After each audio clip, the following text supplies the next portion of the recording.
What we do here is real. Don't try this at home. Here we go, guys, in 3, 2, 1.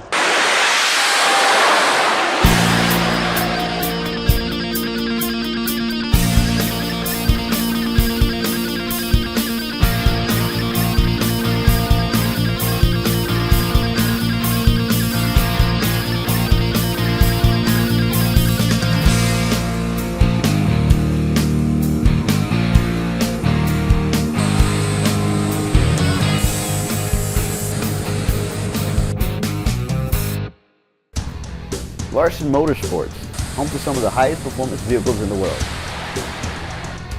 In this shop, man meets machine in a quest for speed. Chris Larsen, owner of Larsen Motorsports, is no stranger to these jet cars. I'm Chris Larsen. I'm a licensed aircraft mechanic and also a pilot. Chris has over 20 years of aviation experience with such big names as Cessna. Along with my wife Elaine, we own Larsen Motorsports, an exhibition jet racing company in North America. We're ready to take things to a whole new level at Larsen Motorsports. We're looking forward to this year and what it's going to bring for all of us. Today, Chris has the Larsen Motorsports High Performance Research Center located in sunny Daytona Beach, Florida. This year, we're coming to you from a brand new facility in Daytona Beach, Florida at Embry-Riddle's Research and Technology Park. This is where it all comes together. The engines, the afterburns, all the nuts and bolts come together right here. We take the teams then and travel all over North America, battling it out, doing what we do best every single day.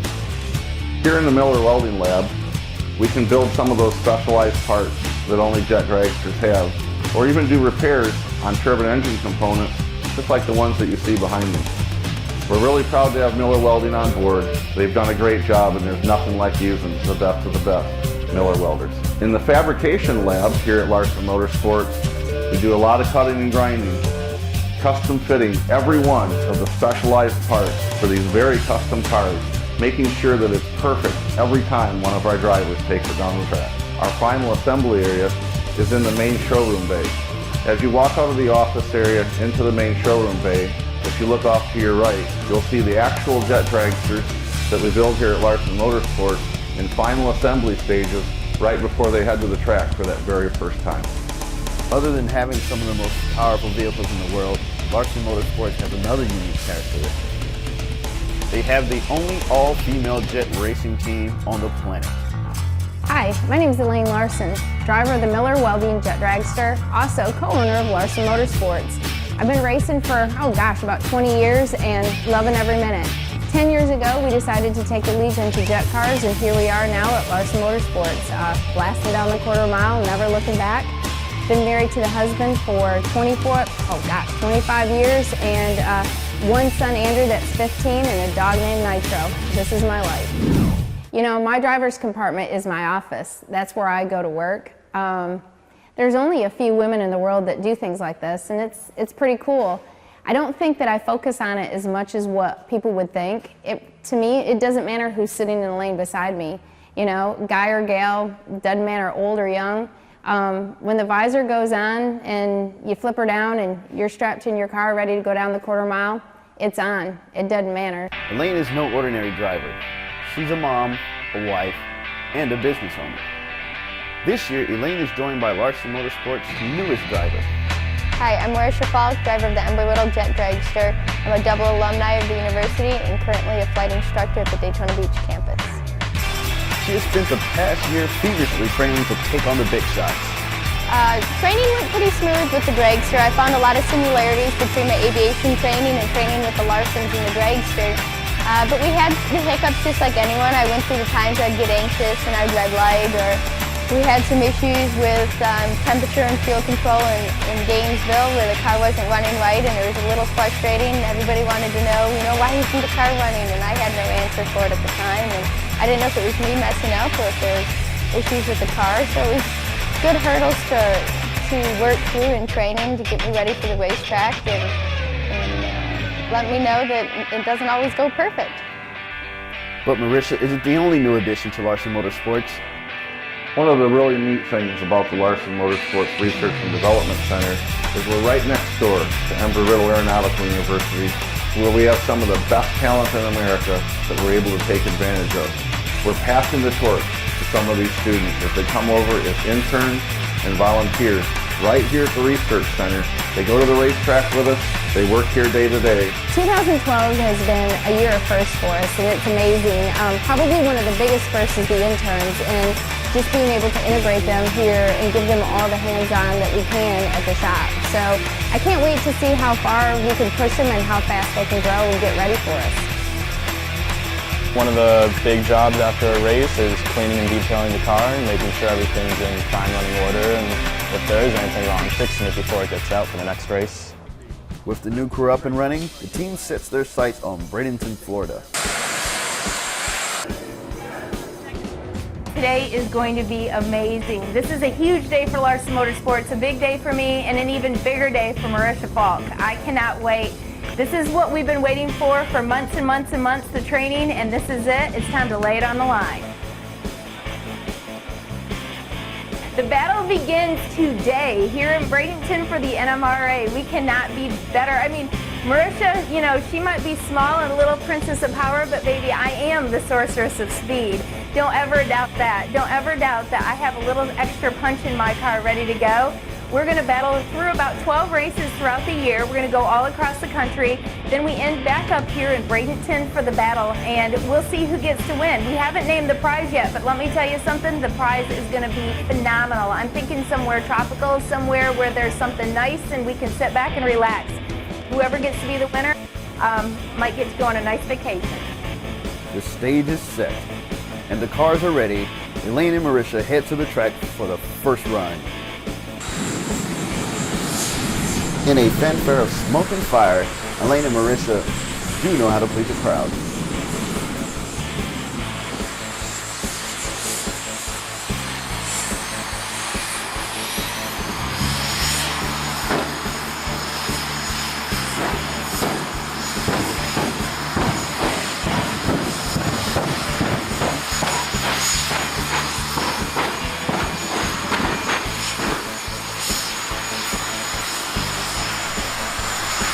Chris feels the heat as his two girls pull up to the line.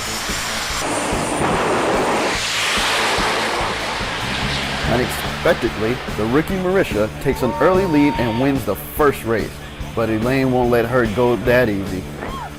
The first time in the race with Marisha beside me, I thought that I was just going to be so excited about the competition. Competition, man, that was out the window. I was so worried about that little girl sitting beside me, making sure we did the things that we were supposed to do, trained her like we were supposed to. The nerves really got the better of me, and she ended up just tromping me on the whole first race, but it's difficult, and I'm going to have to really combat that throughout the year, because just watching her and making sure that she's safe, I just got to make sure the nerves don't get the better of me so I can win some of these races. Oh my goodness, it was such a watch. It was probably a million times better than I expected running against Elaine. And I tell you, when she creeped out there at the end, I was like, no. But it was a lot of fun. With Marisha's nerves now broken, the team gets ready to battle it out in round 2.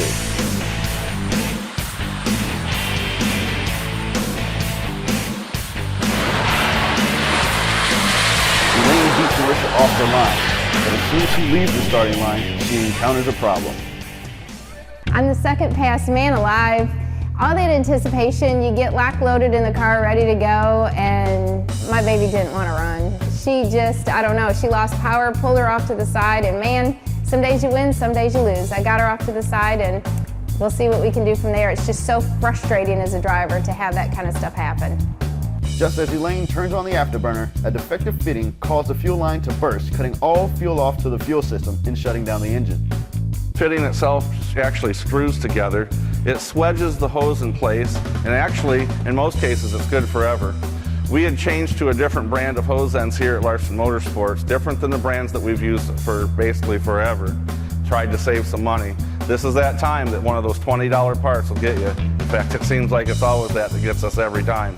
We simply put the hose back together at the racetrack, pressure checked it really quick, did a quick leak check out back, and we put the car back on the racetrack. Now, with the problem taken care of, the team heads out for the final run on the track. Will Elaine be able to trump Marisha's beginner's luck in the last race? They pull up to the line for the last time.